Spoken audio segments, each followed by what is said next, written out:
റെസ്റ്റോറൻറ്റിലൊക്കെ കിട്ടുന്ന ടൈപ്പ് നല്ല കർമുറ ഇങ്ങനെ കഴിക്കാൻ പറ്റുന്ന നെത്തോലി ഫ്രൈ ആയിട്ട് നമ്മൾ ചെയ്തെടുക്കുന്നത്. നമുക്ക് നല്ലൊരു സ്റ്റാർട്ടറായിട്ടൊക്കെ ഇത് യൂസ് ചെയ്യാൻ പറ്റും. അപ്പോൾ നെത്തോലി അവർ പൊതുവേ തലയും വാലും എല്ലാം കളയാതെയാണ്. അപ്പോൾ ഞാൻ തലയൊക്കെ കളഞ്ഞിട്ടുണ്ട്, വാല് അങ്ങനെ തന്നെ ഇരിക്കുന്നുണ്ട്.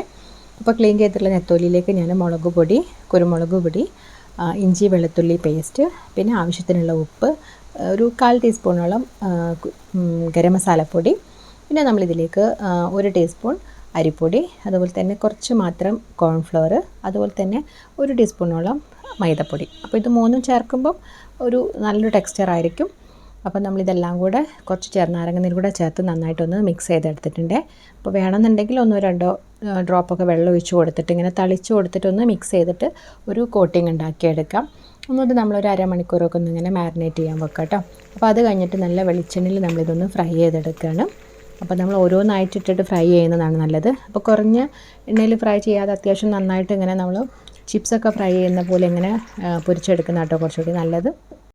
അപ്പോൾ ഒരുപാട് വെളിച്ചെണ്ണ ഞാൻ ഒഴിച്ചിട്ടില്ല. അപ്പോൾ നമ്മൾ മീഡിയം ഫ്ലെയിമിൽ 2 ബാച്ചായിട്ട് ഞാൻ ഫ്രൈ ചെയ്തിട്ട് നല്ല കറുമുറാക്കി എടുത്തിട്ടുണ്ട് കേട്ടോ. നല്ല ടേസ്റ്റ് ഉണ്ട് അങ്ങനെ തന്നെ കഴിക്കാനായിട്ട്.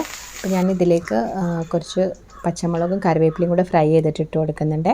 അപ്പോൾ ആ ഒരു റെസ്റ്റോറൻറ്റിലൊക്കെ കിട്ടുന്ന ടൈപ്പ് സ്റ്റാർട്ടറായിട്ട് ഉപയോഗിക്കാൻ പറ്റുന്ന നല്ലൊരു നെത്തോലി ഫ്രൈ ചെയ്തെടുത്തിട്ടുള്ളത്. ട്രൈ ചെയ്ത് നോക്കുക, ഫീഡ്ബാക്ക്സ് അറിയിക്കുക. ചാനൽ സപ്പോർട്ട് ചെയ്യാനും മറക്കരുത്.